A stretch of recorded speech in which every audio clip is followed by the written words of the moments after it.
사사기 20장 1절에서 11절까지 말씀입니다. 사사기 20장 사사기 20장 1절에서부터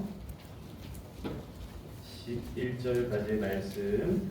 오늘 본문의 전체 내용은요, 사사기 19장과 20장 전체를 다 포함하고 있습니다. 본문이 너무 길기 때문에 그 가운데서 우리가 20장 1절에서 11절까지만 읽고 그 내용을 전체적으로 제가 말씀을 드리도록 하겠습니다.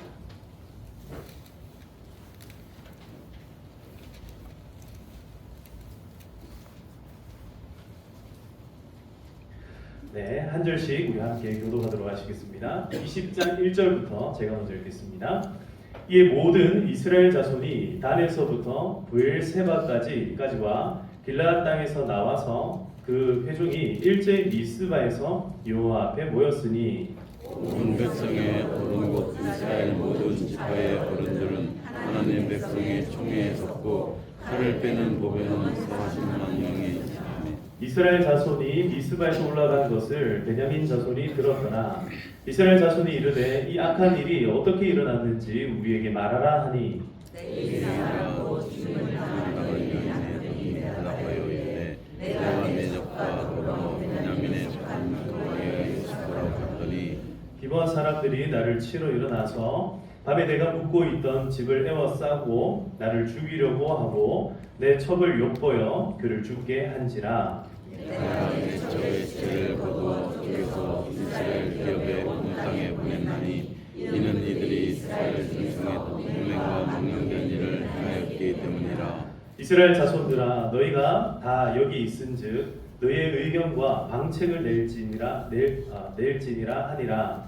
모든 백성이 일제히 일어나 이르되 우리가 한 사람도 자기 장막으로 돌아가지 말며 한 사람도 자기 집으로 돌아가지 말고 우리가 이제 기브아 사람에게 이렇게 행하리니 곧 제비를 뽑아서 그들에게 치되 이스라엘 모든 지파 중에 100명의 10명 1000명의 100명 10,000명의 1000명을 뽑아 그 백성을 위하여 양식을 준비하고 그들에게 베냐민의 기브아에서 그 우리가 이스라엘 중에서 망연된 일을 행한 대로 징계하라 하니라. 함께 읽겠습니다. 이와 같이 이스라엘 모든 사람이 하나같이 식상하여 그 성읍을 치려고 모였더라. 아멘.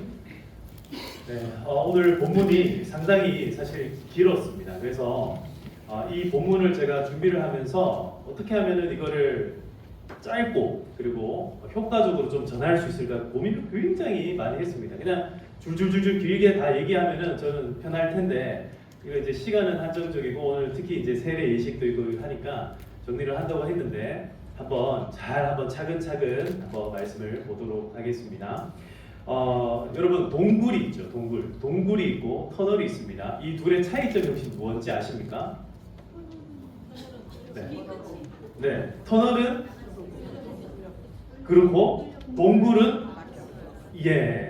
잘하시네요. 이거 제가 정리를 한번 해볼게요. 동굴은 입구가 하나고 터널은 입구가 두 개죠. 그래서 동굴은 들어가면은 어떻게 해야 됩니까? 그 입구가 아니면 다시 나올 수가 없고 터널은 입구로 들어가도 끝까지 가면 뭐가 있어요? 또 입구가 다른 입구가 있죠. 그래서 통과하면은 되는 겁니다. 자, 근데 오늘 지금 이 사사기 말씀을 우리가 살펴보면서 제가 이 동굴과 터널 이야기를 하는 이유가 뭐냐면 우리는 주로 동굴을 만나든 터널을 만나든 우리는 어떻게 행동하냐면 어떻게 합니까? 주로 앞으로 나갑니다.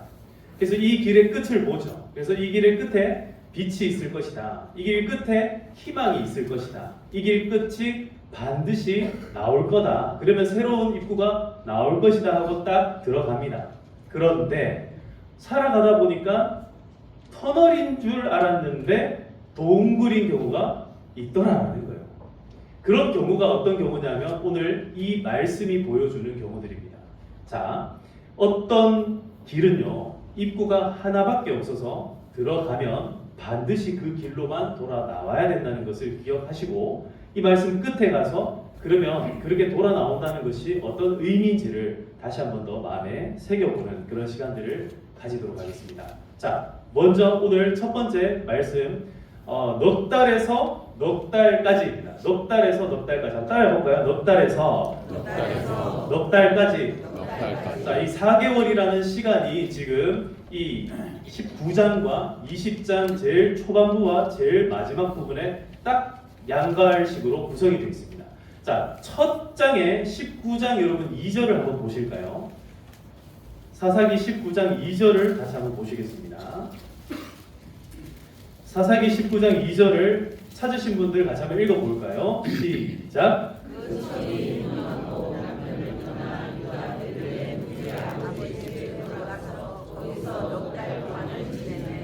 네, 19장 2절에 나오는 이 넉 달은요, 레위인이 첩을 맞이하게 되는데 이 첩이 행음을 합니다. 행음, 간음을 한다는 거죠.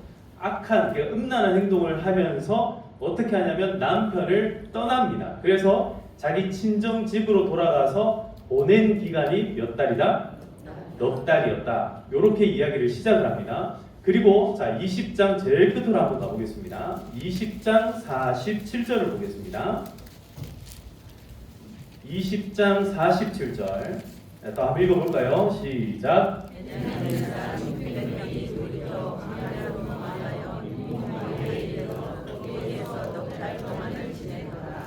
자, 여기에는 베냐민 사람들이 넉 달 동안 어디에서 지냅니까? 림몬 바위에 이르러. 즉, 이 바위는요, 어떤 곳이냐면 터널이 아니라 동굴이었다라는 겁니다.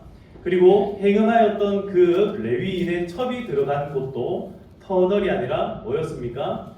동굴이었다. 그래서 그들이 들어간 그 길로 나오지 않으면 이 사람들이 빠져나올 수 있는 길이 전혀 없었다라는 것을 양쪽으로 딱 맺어놓고 이제 이 이야기를 제가 시작하겠습니다. 자, 그러면 이 넉 달에서 넉 달 이 사이에 대체 어떤 일이 있었기에 이런 일이 발생하게 되었는가?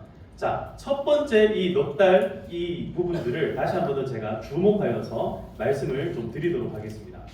오늘 본문 말씀만 자세히 보면요, 레위 사람이요 이렇게 얘기를 하고 있죠. 자, 20장 4절을 한번 보십시오. 레위 사람 곧 죽임을 당한 여인의 남편이 대답하여 이르되 내가 내 첩과 더불어 베냐민에 속한 기브아에 유숙하러 갔더니 이렇게 얘기를 합니다. 자, 요 내용만 딱 보시면은 레위 사람이 잘못한 게 눈에 보입니까? 안 보입니까? 보여요, 안 보여요? 잘 안 보이시죠? 잘 안 보일 수도 있는데 다시 한번 잘 보세요. 레위 사람이 누구와 함께? 첩과 함께. 자, 이 첩이라는 대상은 그러면 어떤 대상이냐? 이 히브리어 단어로 아내를 지칭하는 용어가요, 한 세 가지 정도가 있는데 첫 번째는 이 아내를 그냥 일반적인 아내, 처음 결혼한 그 아내를 지칭하는 아내가 있고요. 두 번째는 이 첫 번째 아내가 아이를 못 낳는 경우에 다시 결혼하는, 재혼하는 이 두 번째 아내가 있어요. 근데 오늘 여기에 나오는 이 첩이라는 단어는 세 번째 단어입니다. 요 세 번째 단어인 첩은 그야말로 육욕을 위하여서 맞이하는 사람을 의미합니다. 자, 다시 말씀드릴게요. 레위인이 첩을 맞이한다는 것이 여러분 바르게 보입니까? 바르지 않게 보입니까? 자, 오늘날 기준으로 봤을 때 이건 말이 안 되는 일이죠. 그때 당시에는 그런데 이런 일들이 어떻게 벌어지고 있었다? 공공연하게 벌어지고 있었다라는. 자, 이것 자체가 지금 이 시대적인 어두움을 잘 보여주는 장면입니다. 그런데 오늘 여기 다시 보시면요, 내 첩과 더불어 지금 어디에 갔다라고 얘기를 합니까? 베냐민으로 갔다 이렇게 얘기를 하죠. 그리고 거기에 그냥 유숙하러 갔다 이렇게 얘기를 합니다. 그러니까 일반 사람들이, 당시의 사람들이 이 레위 사람을 보고 있으니까 잘못한 게 있어요, 없어요? 크게 없어 보이는 거예요. 그냥 크게 없어 보입니다. 그럴 수도 있지, 그렇지, 그럴 수 있겠다 이렇게 생각을 하는 겁니다. 그런데 5절을 한번 보십시오. 기브아 사람들이 나를 치러 일어나서 밤에 내가 묵고 있던 집을 에워싸고 나를 죽이려고 하고 내 첩을 욕보여 그를 죽게 한지라. 자, 참 끔찍한 일입니다. 너무너무 끔찍한 일인데요, 이 레위 사람이 지금 베냐민 지파에 속한 이 기브아라는 곳에 와서 하룻밤을 자려고 하는데 갑자기 불량배들이 쳐들어와가지고 어떻게 했답니까? 이 레위 사람의 말에 의하면 첩을 욕보이고 그 다음에 그를 죽게 했다, 이렇게 지금 얘기를 하고 있죠. 자, 여기에서 레위 사람의 잘못이 여러분 보입니까? 안 보입니까? 전혀 안 보이죠. 여기에서 여기 이 말에 의하면 누가 나쁜 사람이에요? 그렇죠. 베냐민 지파에 있는 기브아 그 불량배들이 나쁜 사람인 거잖아요. 그런데 오늘 이 본문 말씀을요 19장에 다시 돌아가서 그때 상황으로 다시 돌아가 보면은 굉장히 빠진 말들이 많다는 것을 우리가 알 수 있습니다. 직접 한번 살펴보도록 하겠습니다. 자, 대체 어떤 일이 있었는가 한번 봅시다.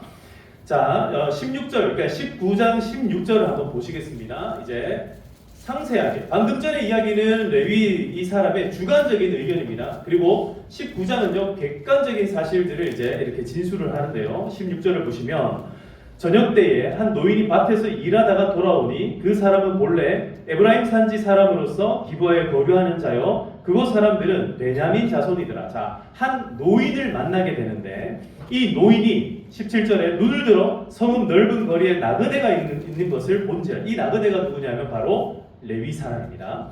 그래서 이 사람에게 묻습니다. 당신이 어디로 가며 어디에서 왔느냐? 그랬더니 이 사람이 18절에 그가 그에게 이르되 우리는 유대 베들레헴에서 에브라임 산지 구석으로 가나이다. 왜? 유다 베들레헴에 누가 있었냐면 도망간 첩이 4개월 동안 숨어 지내던 곳이 유다 베들레헴이었습니다. 오늘 우리가 아까 전에 찬양할 때 유다 베들레헴에 누가 나셨습니까? 아기 예수님이 났어요. 근데 지금 이 수천 년 전에 지금 여기에서 어떤 일이 벌어졌냐면 행음한 첩이 4개월 동안 숨은 곳이 바로 유다 베들레헴이다라고 이야기를 하고 있는 거예요.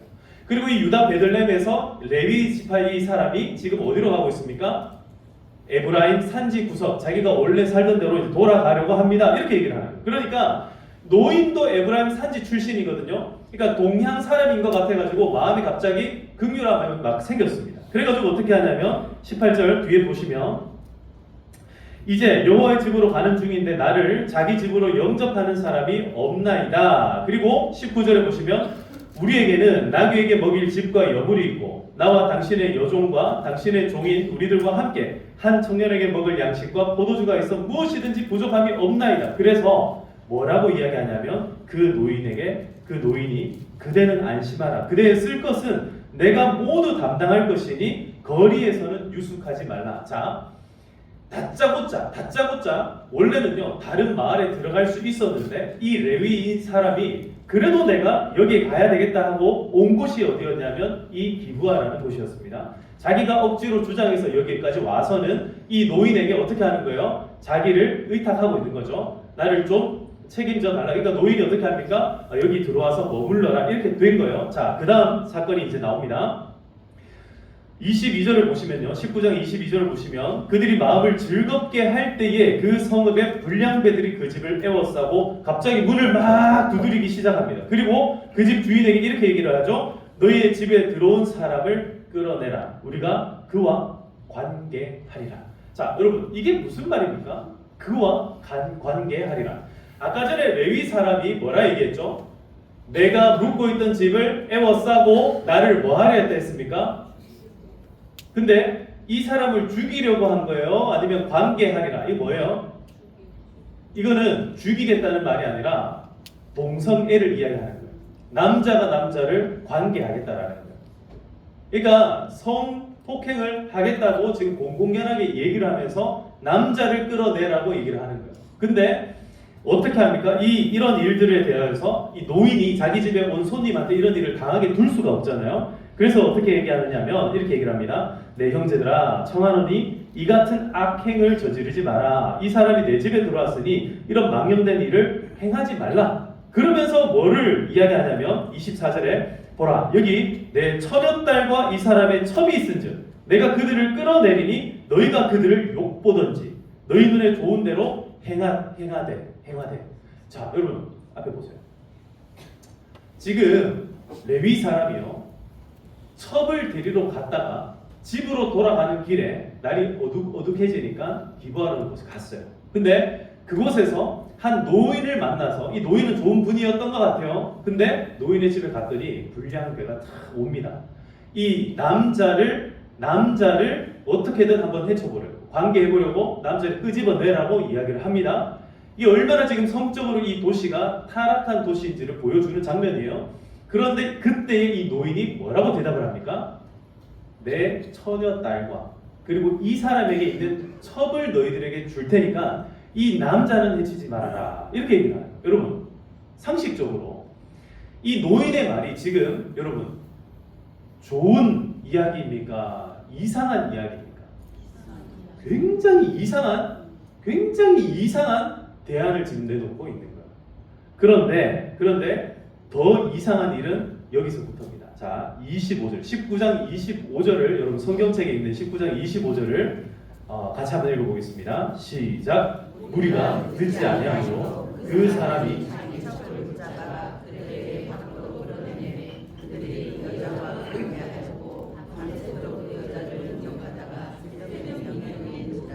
자 여러분 누가 누구를 밖에다가 내놓았다 합니까? 그 레위 사람 그 남편이 4개월간 집 나가 있던 그 여인 기껏 다정한 말로 아주 감언 이설을 통하여서 집에 다시 데리고 올 수 있도록 만들어 가지고 왔는데 근데 이 노인의 집에서 당장 자기가 해침을 당할까봐 누구를 밖에다가 내놓습니까? 첩을 밖에다가 내놔버리고 그리고 문을 꽉 닫아버리고 그랬더니 밤새 이 여인이 고통을 당하다가 어떻게 됩니까? 26절에 동틀 때에 이게 정말 처참한 장면이에요. 여인이 자기의 주인이 있는 그 사람의 집 문에 이르러 죽었어요? 안 죽었어요? 아직까지? 아직까지 안 죽었어요. 미명에 이르기까지 안 죽었어요. 레위 사람이 만약에 이 여인을 살리고자 하는 마음이 있었으면 살릴 수 있었어요? 없었어요? 새벽 미명까지 그 엄청난 일이 벌어지는 동안에 이 남자가 자기 첩을 살립니까? 살리지 않습니까? 안 살려요. 그리고 결국 어떻게 됩니까? 그 집 문에 이르러 엎드려져 밟기까지 거기 엎드려져 있더라. 밟기까지. 아침이 되도록 계속 엎어져 있었다. 그리고 27절에 그렇게 얘기합니다. 너무 무서운 장면이에요. 그의 주인, 즉 그 남편 레위인이 나와가지고 일찍이 일어나 집문을 열고 떠나고자 하더니 원래 그냥 떠나고자 했던 거예요. 여인이 어디 있든지 간에 상관없이 그냥 떠나고자 하는 거예요. 근데 앞에 누가 있어요? 그 여인이 집문에 엎드려져 있고 그 여인의 손이 어디에 있어요? 문지방을 잡고 있는 거예요. 얼마나 처절하게 고통스럽게 죽어간 그 장면들이 그대로 나옵니다. 자 28절에 그가 이르되 일어나라 우리가 이제 가자 떠나가자. 여인이 대답을 합니까 안 합니까? 안 해요. 이미 어떻게 된 거예요? 죽어버려요. 여러분 이게 사건의 전말이에요. 이게 사건의 전말이에요. 근데 다시 한번 보세요. 자, 저 20장 5절에 보면요. 내가 묵고 있던 집을 에워싸고 나를 죽이려 하고 내 첩을 욕보여 그를 죽게 한지라. 여러분 여기에 뭐가 빠졌습니까? 내가 어떻게 했고 내가 이 사람을 내버려놨고 이런 얘기를 싹 다 빼버린 거예요. 그리고 심지어 이 사람이 어떻게 하냐면 그 죽은 시체를 가지고 조각을 냅니다. 토막을 내어가지고 12조각을 내어가지고 각 지파로 보냅니다. 이거는 전무후무한 일이에요. 사람 시체를 조각을 내가지고 각 지파별로 12덩어리를 보내버려요. 그러니까 12지파에서 깜짝 놀랍니다. 어떻게 이런 일이 생길 수 있는가? 어떻게 이런 일이 벌어질 수 있는가? 그래서 레위 사람이 이 12지파에게 보낸 시체들 때문에 모인 숫자가 몇 명이냐면 군대로 40만 명이 한꺼번에 모였다라고 얘기를 하는 거예요. 그리고 오늘 우리가 읽었던 이 본문이 나오는 건데요. 이 본문에 레위 사람을 앞에 세워놓고 네가 이 전무후무한 일을 한 이유가 뭐냐 이제 얘기해봐라 하니까 진술을 하기 시작하는데 내 잘못은 하나도 있어요 없어요? 없어요. 누가 잘못했어요? 전부 다 남이 잘못한. 특별히 한 지파를 딱 꼽아 이야기를 합니다. 어떤 지파? 베냐민 지파. 저 베냐민 지파가 나에게 행한 이 일을 보십시오. 여러분 쪼갠 건 누구예요? 자기.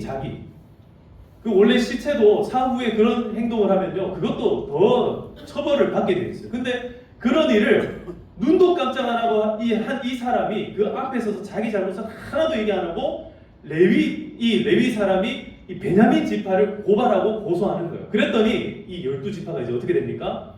광기에 휩싸이기 시작합니다. 분노에 휩싸이기 시작해요. 그래서 이 레위 사람이 뭐라고 얘기하냐면 이렇게 얘기를 하는 거죠. 자, 이제 그러면은 지금부터 너희가 너희의 의견과 방책을 낼지니라. 너희 생각 한번 이야기해봐라. 너희 같으면 어떻게 하겠냐? 너희 같으면 이런 일이 당하면 어떻게 하겠냐? 라고 얘기했더니 이 이스라엘 백성들이 여기에서 세 가지를 딱 결정을 하는데요. 첫 번째, 지금부터 우리는 아무도 집으로 돌아가지 않는다. 이 일을 해결하기 전까지는 여기 모인 사람들 누구도 집에 갈 수 없어. 두 번째로, 우리가 군대를 지금 여기 뽑아왔는데 이 군대 가운데서 100명 중에서 10명, 1000명에 100명, 10,000명에 1000명을 뽑아 그 백성을 위하여 양식을 준비하자. 이게 무슨 말이냐면 군 자금을 댈 수 있는 사람들을 지금부터 준비를 하자. 이게 무슨 말이에요? 뭘 준비하자 말입니까? 전쟁을 준비하자는 얘기입니다. 그리고 마지막에 뭐라고 얘기하냐면 이스라엘 중에서 망령된 일을 행한 대로 징계하리라 라고 이야기를 하는 거예요. 자, 이렇게 이제 이야기를 시작을 하면서 여기에서부터 전쟁이 이제 시작이 됩니다. 자, 이제 두 번째로 넘어가서요. 이 세 가지 질문과 세 가지 답 그리고 세 가지 결과에 대해서 제가 말씀드리겠습니다. 전쟁을 시작을 했습니다. 전쟁을 시작을 하는데 첫 번째 질문이 뭐였냐면 이스라엘 백성들 12지파가 딱 모여가지고 하나님 앞에 먼저 이렇게 묻습니다. 자, 이 말씀을 우리 같이 한번 살펴보겠습니다. 여러분 20장 18절을 같이 한번 보시겠습니다.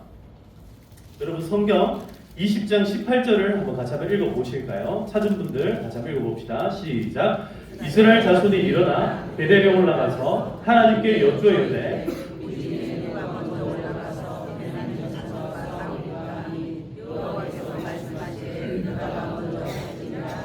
자, 여러분 이 장면이 지금 어디하고 그대로 겹쳐지냐면 사사기 1장 1절에 가시면은 이 본문과 그대로 겹쳐지는 장면이 나옵니다. 자, 손이 빠르신 분들은 사사기 1장 1절 한번 찾아볼까요? 이제 우리가 사사기 오늘 하고 다음 주 하면 이제 끝이 나는데 이 사사기를 처음과 끝을 맺어주는 말씀이에요. 사사기 1장 1절 한번 찾은 분들 같이 읽어보겠습니다. 시작. 여호수아가 죽은 후에 이스라엘 자손이 여호와께 여쭈어 이르되 우리 가운데 누가 먼저 올라가서 가나안 족속과 싸우리이까? 그랬더니 하나님께서 뭐라 말씀하세요? 누가 먼저? 유다가 먼저 올라갈지니라 라고 말씀하셨어요. 근데 오늘 본문 말씀에도 누가 먼저 가서 베냐민과 싸우겠습니까? 라고 얘기했더니 하나님 뭐라고 대답하세요? 유다가 먼저 갈지니라. 자, 근데 사사기 1장에 나올 때는요, 누가 먼저 올라가서 이 가나안 족속과 싸우겠습니까? 라고 질문을 했고요. 오늘 우리가 읽었던 이 본문에는요, 누가 먼저 올라가서 누구랑 싸워요? 여러분, 베냐민은 뭡니까? 내 형제들이에요. 베냐민은 이스라엘 같은 족속이에요. 같은 민족이에요. 근데 어떻게 동족 간에 이런 분쟁이 일어나고 이런 전쟁이 일어날 수 있습니까? 지금 이스라엘 백성들이 하나님 앞에 묻는 이 기도를요, 우리가 잘 생각해 봐야 됩니다. 신앙생활 한다는 것은요, 기도를 오래 하거나 기도를 많이 하는 것이 중요합니다. 그러나 기도를 제대로 하는 것이 더 중요합니다. 기도를 제대로 해야 돼요. 하나님 앞에 제대로 물어봐야 됩니다. 하나님께 뭐라고 물었습니까? 내가 이 베냐민과 싸우고 싶은데 누가 먼저 갈까요? 이렇게 물은 거예요. 그럴 때 하나님 뭐라고 대답하세요? 유다가 먼저 가라. 이렇게 얘기하는 거예요. 여러분, 이 전쟁의 결과가 어떻게 되냐면 40만 명 대 베냐민 지파는 26,000명, 40만 명 대 26,000명. 싸우면 누가 이겨요?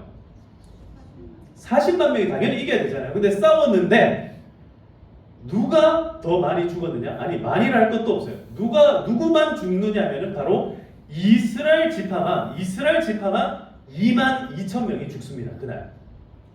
그러니까 이스라엘에서 난리가 났습니다. 이거 뭔가 잘못됐다. 다시 하나님 앞에 가서 묻습니다. 두 번째로 물어요. 자, 뭐라고 묻습니까? 다시 한 번 더 이렇게 묻습니다. 이제는 누가 먼저 갈까요가 아니에요. 베냐민과 싸울까요? 이렇게 묻습니다.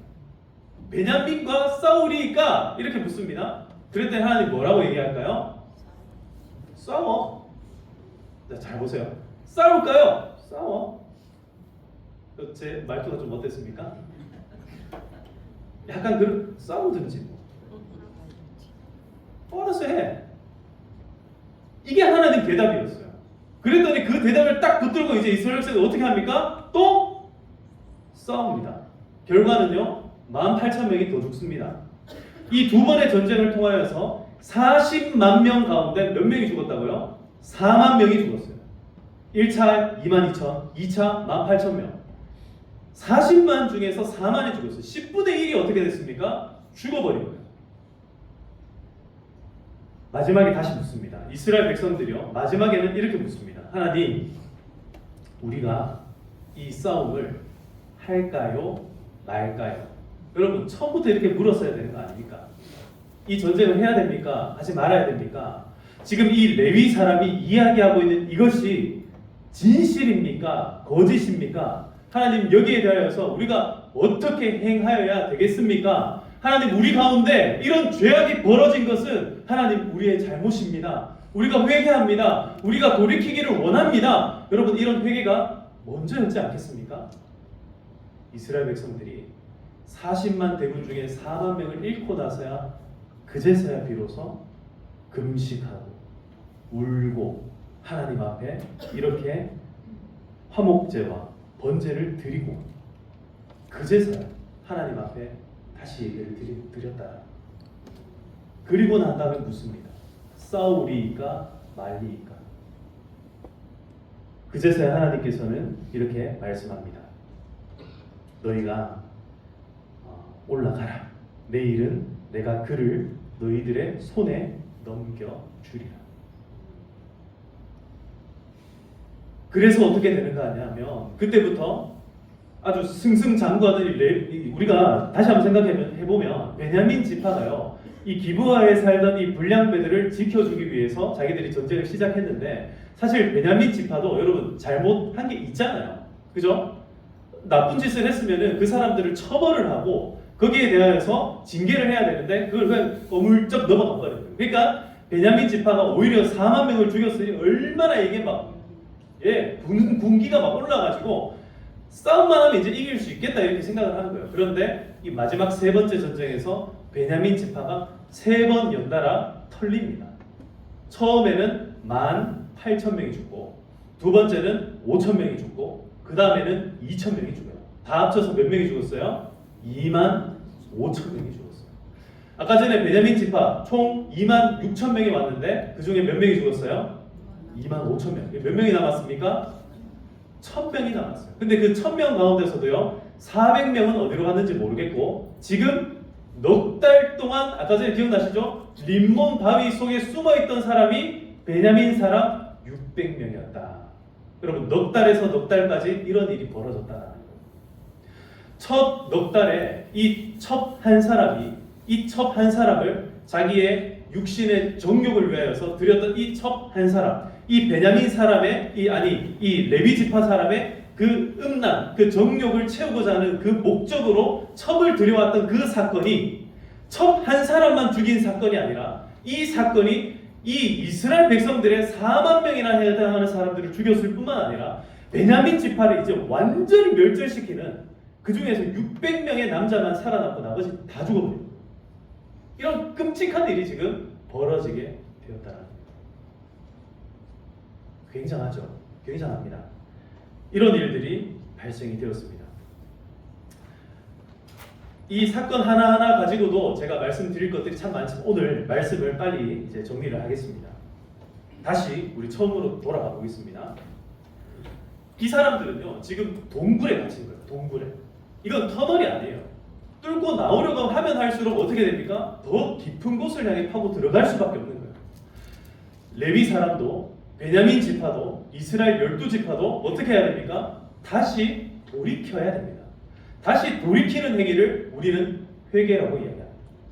사랑하는 성도 여러분, 오늘 우리의 삶을 다시 혹 동굴 가운데, 혹 어둠 가운데 파고 들어가도 끝이 없는 잘못된 곳을 향하여 들어가고 있다면, 그것이 내 죄 때문에, 내 악한 마음들 때문에 시작이 된 것이라면 그건 동굴입니다. 동굴에 들어간 사람은 어떻게 해야 나올 수 있습니까? 돌아서야 됩니다. 회개해야 됩니다. 거기에 돌아서서 다시 하나님을 바라봐야만 그 밖에 뭐가 있어요? 빛이 있다는 거예요. 여러분, 오늘까지 우리의 잘못이 있습니까? 우리의 어둠이 있습니까? 돌아서시기를 축복합니다. 돌이켜 서는 것은요, 부끄러운 것이 아니라 거기서부터 인생이 다시 정리가 되는 거예요. 여기서부터 하나님께서는 우리의 삶을 다시 빛으로 인도해 주실 줄 믿습니다. 아무리 어둠 가운데 방황하고 헤맬지라도요, 다시 정신을 차리고 사방을 돌아보면 반드시 어느 곳에는 뭐가 있어요? 빛이 있다는 거예요. 사랑하는 성도 여러분, 그 빛이 누구입니까? 바로 예수 그리스도입니다. 예수 그리스도를 향하여서 오늘 하나님께서는요, 우리에게 주님을 주셔서 우리로 하여금 빛을 깨닫게 하시고 그 빛을 향하여 나아오게 하신 줄 믿습니다. 예수님만이 우리의 길이요, 진리요, 생명이 되신 줄 믿습니다. 예수님만이 우리의 소망이 되신 줄 믿습니다. 예수님께서 우리의 생명의 문이 되시고 생명의 빛이 되시고 생명의 양식이 되어주시는 줄 믿습니다. 오늘 주님을 붙잡고 나아갈 때 세상이 힘듭니까? 세상이 어렵습니까? 그렇다면 먼저는 오늘 나를 한번 봅시다. 내가 지금 터널인지 동굴인지. 여러분, 터널입니까? 그러면은 주저함 없이 앞을 향해 나아가야 됩니다. 그러나 동굴입니까? 그렇다면은 주저함 없이 뒤를 돌아서야 됩니다. 더 파고 들수록 결국 땅 속으로 들어갈 뿐이라는 거예요. 오늘 아무것도 보이지 않는 상황에 놓였습니까? 그럴 때는 기도해 보십시오. 주님께서 친히 그 동굴 속으로 우리를 붙들러 오실 겁니다. 그 주님을 붙잡고 믿음으로 함께 승리하는 저와 여러분들의 모든 삶이 되시기를 주님의 이름으로 축복합니다. 항상 하나님께서는 우리의 모든 어려움과 아픔 가운데 오늘 이 고린도 말씀을 통하여서 제가 여러분 주보에 그 말씀 적어놨죠. 고린도전서 10장 11절에 보시면 그들에게 일어난 이런 일은 본보기가 되고 또한 말세를 만난 우리를 깨우치기 위하여 기록되었느니라. 이렇게 말씀하면서 13절에 보시면 이렇게 말씀합니다. 사람이 감당할 시험 밖에는 너희가 당한 것이 없나니 오직 하나님은 미쁘사 너희가 감당하지 못할 시험 당함을 허락하지 아니하시고, 뒤에 같이 읽어보겠습니다. 시작. 시험 당할 즈음에 또한 피할 길을 내사 너희로 능히 감당하게 하시느니라. 한번 따라합시다. 피할 길을 주셨습니다. 여러분, 하나님께서 우리에게 피할 길을 주셨음을 꼭 믿으시기를 축복합니다. 이 시간 우리 함께 찬양하면서 오늘 들었던 말씀을 다시 한번 더 마음 가운데 새겨보도록 하겠습니다. 이 땅에 오직 주밖에 없네 라는 찬양인데요, 이 말씀을 생각하면서 정말 이 땅 가운데 우리에게 주신 예수 그리스도로 말미암아 세상의 모든 것들을 이겨나갈 수 있는 힘을 달라고, 그런 마음을 같이 한번 찬양하도록 하겠습니다.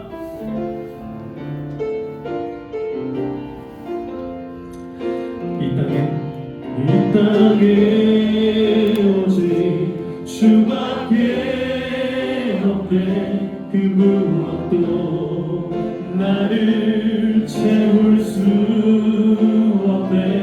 주님의 평안 내 안에 있네. 그 누구도 빼앗을 수 없네. 다시 한번. 이 땅에 오직 주밖에 없네. 그 무엇도 나를 채울 수 없네. 주님의 평안 내 안에 있네. 그 누구도 빼앗을 수 없네. 1절입니다. 세상은 변해가고 세상은 변해가고 소망은 힘을 잃어도 변함없이 붙드시는 그 구원의 손길. 폭풍이 몰려와도 두려움 물러가네. 우리를 위해 싸우시는 그 손을 의지해. 이 땅에 오직 주밖에 없네. 그 무엇도 나를 채울 수 없네. 주님의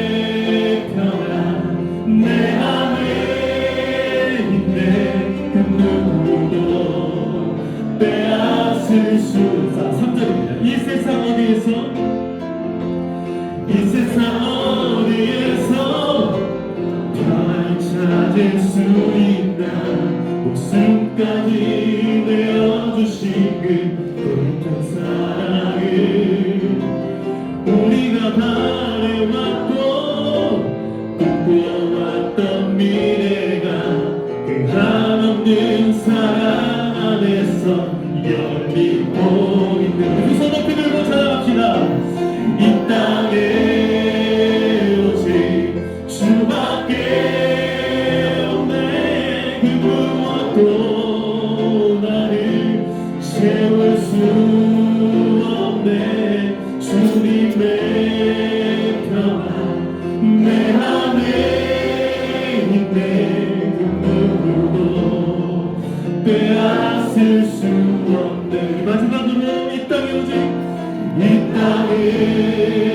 오직 주밖에 없네. 그 무엇도 나를 채울 수 없네. 주님의 평안 내 안에 있네. 그 누구도 빼앗을 수 없네. 아멘. 우리 시간에 가서도 기도할 때 하나님 정말 이 세상 가운데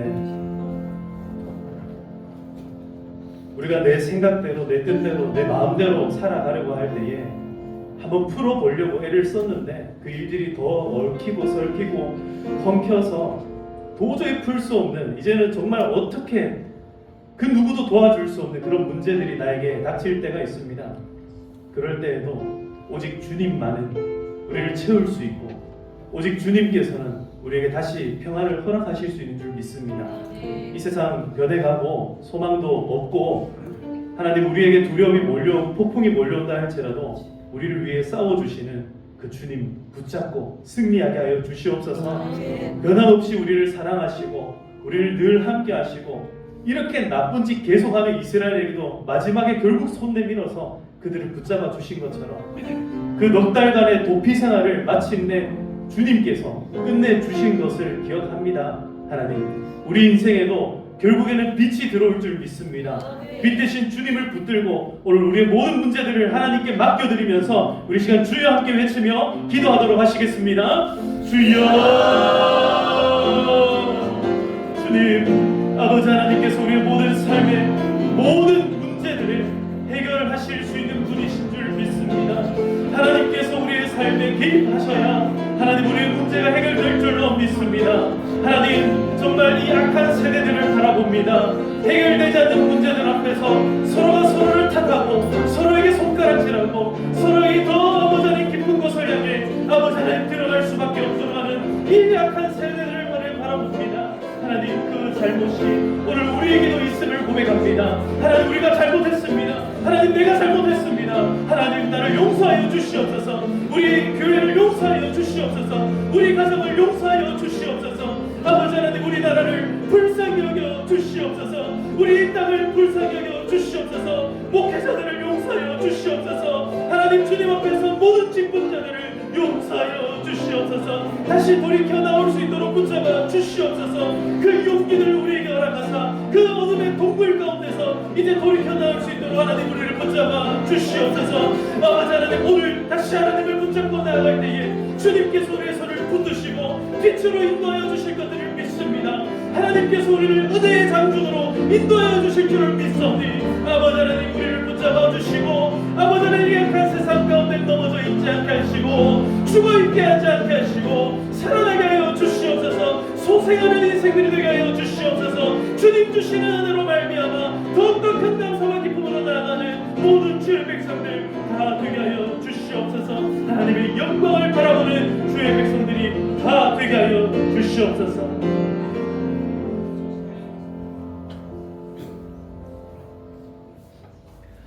사랑과 은혜가 풍성하신 아버지 하나님, 오늘 하나님의 은혜의 말씀을 통하여서 정말 타락하고 악하고 그 밑을 알 수 없는 어둠 가운데로 내려갔던 이 사사시대의 이스라엘 백성들을 하나님 우리가 바라보면서 오늘 이 세대 우리의 세상 가운데서도 이러한 일들이 동일하게 반복되고 계속해서 일어나지만 그 가운데서도 우리 주님께서 우리의 소망이 되어 주심을 감사합니다.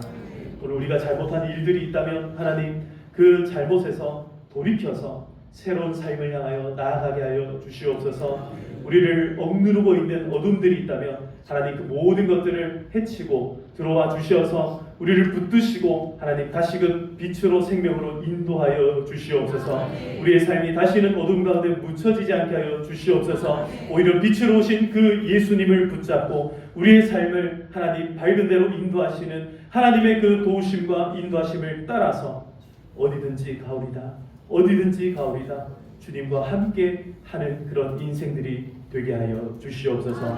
오늘 그 주님을 믿고 의지하는 마음으로 오늘도 우리 성도님들 주님 앞에 나왔습니다. 넌 모든 하나님 그 마음과 심령들을 받아주시고 하나님께서 그들의 마음에 있는 기도와 모든 소원들을 들어 응답하여 주시옵소서. 특별히 하나님 앞에 감사한 예물을 드립니다. 범사에 감사합니다. 또한 하나님 막내 아들 기술사 자격증을 따고 많은 성도님들의 중보기도와 하나님의 큰 은혜로 이 모든 일들을 이루게 하여 주심을 감사드립니다. 새 하나님께서 세례 주심을 감사하며 하나님 또한 은혜에 감사하며 신방하게 하여 주심을 감사드립니다. 하나님 한 주간 지켜주시며 평강 주시며 인도하여 주시며 생일을 또한 맞이하게 하여 주심을 감사드립니다. 지켜주신 은혜와 인도하시며 평안 주심에 감사하며 주님께서 형통한 삶을 살게 하여 주시기를 감사하며 기도드립니다. 범사에 감사드리고 하나님께서 이 교회에 나와 하나님을 예배할 수 있게 하여 주심에 감사드립니다. 신방하여 주심에 감사드립니다. 하나님 세례 병상 중에 하나님 세례 받을 수 있게 하여 주심을 감사드립니다. 하나님 앞에 11조와 또 여러 가지 보호하심에 감사하며 범사에 감사하며 주신 은혜에 감사하며 하나님께서 또 여러 가지 마음 가운데 기쁨 주심에 감사드립니다. 범사에 감사하는 모든 예물들 받아주시고 또 하나님 앞에 11조와 또 여러 가지 주일 예물과 또 건축 헌금으로 또 1,000번째 예물로 또 선교 헌금으로 장학 헌금으로 하나님 앞에 올려드린 모든 귀하고 복된 예물들 하나님 그들의 손길과 마음과 모든 정성을 기억하사 복에 복을 더하여 주시고 우리의 모든 창고를 우리가 열어볼 때에 쌓을 것이 없도록 채우시는 하나님의 그 놀라우신 은혜와 복이 임하게 하여 주시옵소서. 하나님께 받은 이 은혜와 하나님께로부터 생겨난 이 감사를 하나님 이웃들과 함께 나누며 하나님 사랑하고 사랑하는 그 마음들이 더욱더 우리 안에 풍성하게 하여 주시옵소서. 오늘도 주의 말씀을 붙잡고 나아갑니다. 세상에 나아가 승리하는 인생들이 되게 하시고 늘 기쁨과 감사함으로 살아가는 하나님 우리 모든 평화교회 성도님들 다 되게 하여 주시옵소서. 특별히 오늘 세례받고 또 학습 또 입교로 하나님 앞에 새로운 삶을 살아가기로 다짐하는 우리 성도님들 기억하시고 그들의 삶의 여정 가운데 하나님께서 늘 동행하사 하나님의 은혜로 풍성하게 채워 주시옵소서. 감사드리옵고 모든 말씀 예수님의 이름으로 기도드리옵나이다. 이제는 우리 주 예수 그리스도의 은혜와 하나님 아버지의 크신 사랑과 성령님의 교통하심이 아무리 어둡고 캄캄한 세상 가운데 살아간다 할지라도 그 가운데 밝은 별빛으로 인도하사 예수님을 만나게 하시고 아기 예수님을 통하여서 우리의 삶의 희망과 소망을 허락하여 주신 하나님을 붙잡고 믿음으로 늘 나아가기를 소망하며 다짐하는 우리 모든 주의 백성들 가운데 오늘 고개 숙인 모든 성도들 가운데 그들의 가정과 그들의 자녀들과 그들의 손으로 하는 모든 일들과 그들의 모든 과업들 가운데 지금으로부터 영원토록 항상 함께 있을지어다. 아멘.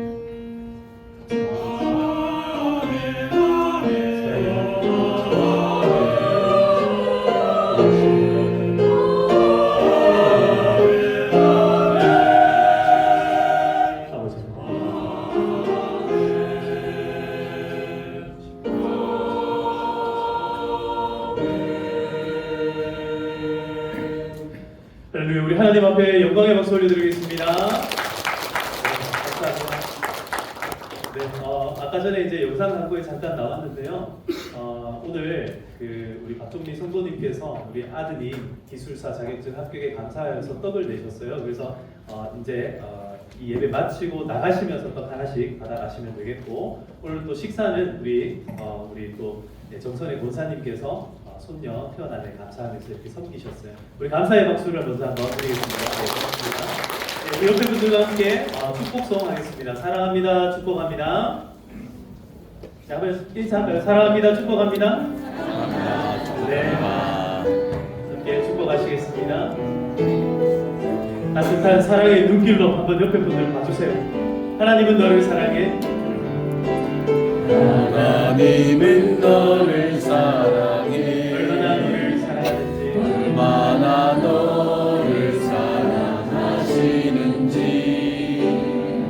너를 위해 조별을 만들고 세상을 만들고 아들을 보냈네. 오래전부터 널 위해 준비된 하나님의 크신 사랑